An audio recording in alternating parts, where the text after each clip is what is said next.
বৈদেশিক শক্তি, বিশেষত আমেরিকা, চীন, পাকিস্তান ইত্যাদি শক্তির সহযোগিতায় এবং জঙ্গি দলগুলোর অর্থাৎ জঙ্গি সংগঠনগুলির মদতে দেশের নির্বাচিত সরকারকে এক কথায় হটিয়ে দিয়ে ক্ষমতায় বসেছিলেন মোহাম্মদ ইউনূস। এবং ক্ষমতায় বসার পর তিনি নিজেকে তো সর্বেসর্বা ভাবতে শুরুই করেছিলেন। প্রথমভাবে তিনি কিন্তু বঙ্গবন্ধুকেই এক কথা মুছে দেওয়ার চেষ্টা করছিলেন, যে বঙ্গবন্ধুর নেতৃত্বে বাংলাদেশ স্বাধীন হয়েছিল, বাংলাদেশ নামক একটি দেশের সৃষ্টি হয়েছিল, সেই বঙ্গবন্ধুকেই কিন্তু মুছে দেওয়ার চেষ্টা করেছিলেন এই মোহাম্মদ ইউনূস। এবং পাশাপাশি নিজের ধান্দার জন্য বা নিজের সুবিধার জন্য কী না করেছেন, সব কিছুই করেছেন নিজের স্বার্থে, নিজেদের স্বার্থে। যেখানে ছাত্র আন্দোলনকে কেন্দ্র করে ক্ষমতায় এসছেন সাধারণ মানুষ, বাংলাদেশের মানুষ ভেবেছিল যে একজন নোবেলজয়ী অর্থনীতিবিদ তিনি হয়তো বাংলাদেশকে নতুন রাস্তা দেখাতে পারবেন, যার জন্য কিন্তু এই ছাত্রদের পক্ষ থেকে মোহাম্মদ ইউনূসকে ক্ষমতায় বসার অনুরোধ করা হয়েছিল। কিন্তু এই ছাত্রদের যে এই অনুরোধ বা ছাত্র আন্দোলনকে সেন্টিমেন্ট ধরে নিয়ে জঙ্গি সংগঠনগুলো যেভাবে ভাঙচুরটা চালালো, যেভাবে অরাজকতার সৃষ্টি করলো বাংলাদেশে, যার ফলে কিন্তু এখন টের পাচ্ছে বাংলাদেশের মানুষ। এই মোহাম্মদ ইউনূস নিজে ক্ষমতায় থাকার জন্য কী শুরু করেছেন, ক্ষমতায় আসার পর নির্বাচনী সংস্কার করবেন একটা ঘোষণা করলেন, বিচার ব্যবস্থা সংস্কার করবেন, প্রশাসনের সংস্কার করবেন। কিন্তু পাশাপাশি তিনি কি করবেন, যে আওয়ামী লীগকে নিষিদ্ধ করবেন, একের পর এক ঘোষণা। কিন্তু যেটা বাংলাদেশে হতে চলছিল সেইটা তিনি কখনোই থামাতে চান। অর্থাৎ বাংলাদেশে যে হিংসা ছড়িয়ে পড়েছিল সারা দেশে, সংখ্যালঘুদের ওপর বাড়ি ভাঙচুর, আওয়ামী লীগের নেতাদের বাড়ি ভাঙচুর, নানান জায়গায় ব্যবসায়িক প্রতিষ্ঠান জ্বালিয়ে দেওয়া যে হিংসা চলছিল, সে থামানোর দিকে তার কোনো নজর ছিল না। তার কারণ তার প্রধান লক্ষ্য ছিল ক্ষমতা। আর সেইখানে ক্ষমতায় বসার পর, উপদেষ্টা কমিটির প্রধান হওয়ার পর তিনি এখন অনুভব করতে পারছেন যে নিজেরা রাজনৈতিক দল তৈরি করবেন, রাজনৈতিক দল করে জনগণের ভোটে নির্বাচিত হয়ে আবার ক্ষমতায় থাকবেন।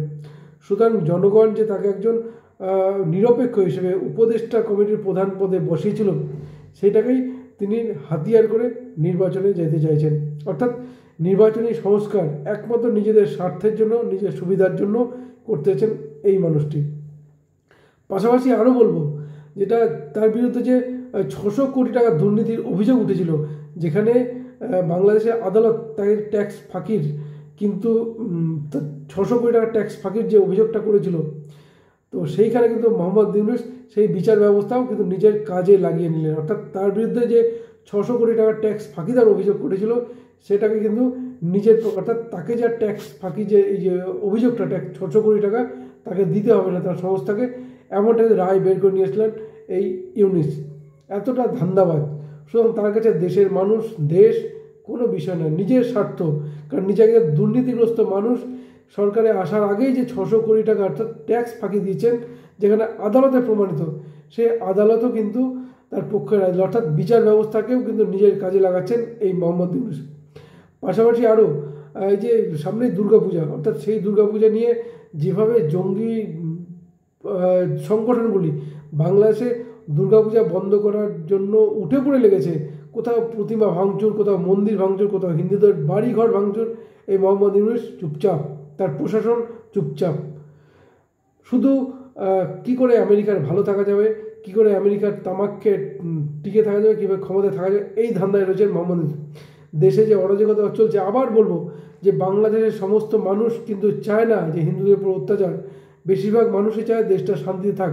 কিন্তু এই মোহাম্মদ ইউনূস এই জঙ্গি সংগঠনগুলোকে এতটাই মদত দিয়েছেন যে বাংলাদেশে চলছে অরাজকতা।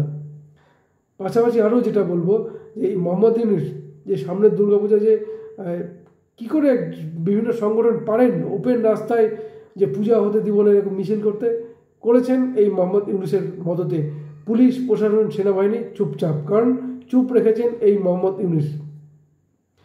আর যার ফলেই কিন্তু বাংলাদেশের বিভিন্ন রাজনৈতিক দল কিন্তু আর হাত গুটিয়ে বসে, বিশেষ করে বিএনপি, কারণ তারাও কিন্তু কখনোই চায় না যে এতটা হিংসাত্মক পরিবেশ দেশে তৈরি হোক। আর যেই কারণেই বিএনপির মহাসচিব যিনি রয়েছেন মির্জা ফখরুল ইসলাম আলমগীর, তিনি কিন্তু এই উপদেষ্টা কমিটির প্রধান মোহাম্মদ ইউনূসের সাথে বৈঠক করলেন এবং বৈঠক করে দাবি করলেন পরবর্তী নির্বাচন ঘোষণা করা হোক। অর্থাৎ চাপ কিন্তু বাড়ছে এই ইউনূসের উপর। তিনি যেটা ভেবেছিলেন যে তিনি আইন কানুন প্রশাসন বিচার ব্যবস্থা সমস্ত কিছুকে নিজের কাজে ব্যবহার করবেন, তার কিন্তু সেই সুযোগটা তার হাতে আর নেই।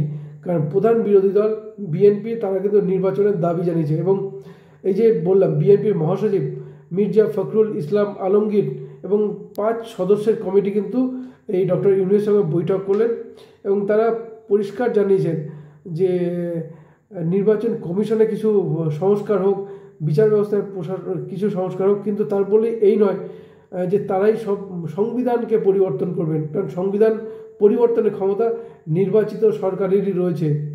আর নির্বাচিত সরকার মোহাম্মদ ইউনূস তিনি কোনো নির্বাচিত সরকারের প্রধান নন।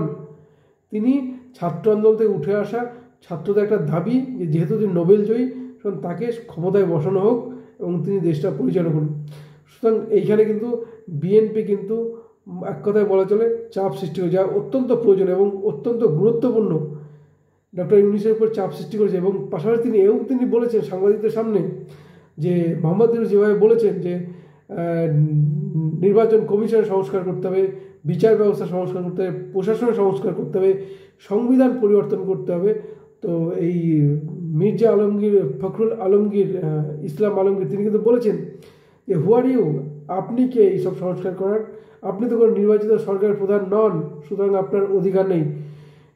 সংস্কার করতে পারে, সংবিধান পরিবর্তন করতে পারে জনগণের দ্বারা নির্বাচিত সরকার। সুতরাং চোখে আঙুল দিয়ে কিন্তু ডক্টর ইউনূসকে দেখিয়ে এসছেন এই মির্জা ফখরুল ইসলাম আলমগীর।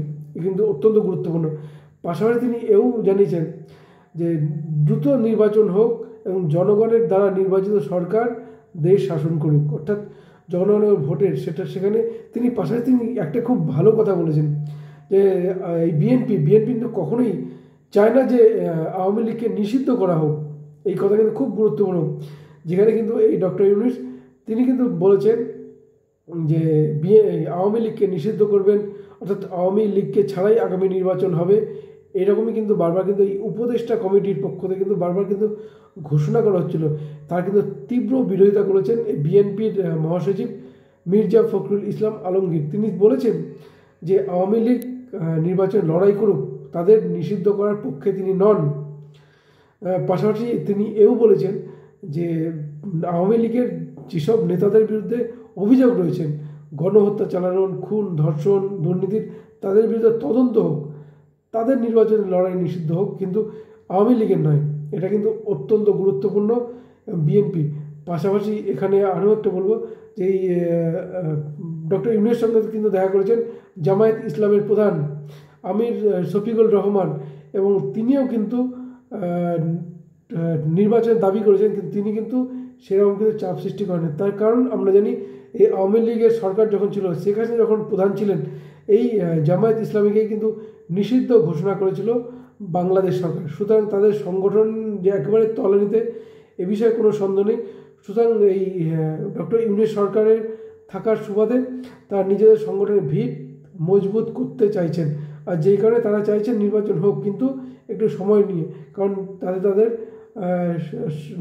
বিশেষ করে সংগঠনটা মজবুত করতে পারবে। এখন দেখা যাক, বিশেষ করে যে বললাম বিএনপি যেভাবে তার চাপ সৃষ্টি করেছে, এটা কিন্তু বাংলাদেশের জন্য অত্যন্ত সুখকর বলবো। তখন বিএনপি প্রধান বিরোধী দল এবং তারা যে দাবিটা তুলেছে সেটাও সঠিক, কারণ ডক্টর ইউনূস কোনো নির্বাচিত সরকারের প্রধান নন, তাকে জাস্ট উপদেষ্টা করে বসানো হয়েছে। কিন্তু তিনি যদি ভাবেন নিজেরা রাজনৈতিক দল তৈরি করবেন, নিজেরা লড়াই করবেন এবং রাজনৈতিক সংগঠন প্রতিষ্ঠিত করতে সময় লাগবে, ততদিন তারা ক্ষমতায় এইভাবেই থাকবেন, এটা হতে পারে না। এটা সংবিধানে লেখা নেই, যা কিন্তু বলে এসছেন এই মির্জা ফখরুল ইসলাম আলমগীর। এটা কিন্তু অত্যন্ত গুরুত্বপূর্ণ। এখন দেখা যাক ডক্টর ইউনূস, তার তো লাজ লজ্জা একটু কমই, এ বিষয়ে কোনো সন্দেহ বলাই যায়। সুতরাং বিএনপির পক্ষ থেকে দাবিটা করা হয়েছে বা জনগণও কিন্তু চাইছেন, কারণ ডক্টর ইউনূস যেভাবে বাংলাদেশকে পরিচালনা করছেন, তাতে বাংলাদেশের ক্ষতি করছেন, অভ্যন্তরীণ ক্ষতি করছেন, বৈদেশিক নীতিতে ক্ষতি করছেন। ফলে দেশের মানুষও চায় না এই ডক্টর ইউনূসের নেতৃত্বে অন্তর্বর্তীকালীন সরকার থাকুক। এখন দেখা যাক নির্বাচন কবে হয় এবং বাংলাদেশে কবে নির্বাচিত সরকার প্রতিষ্ঠিত হয়।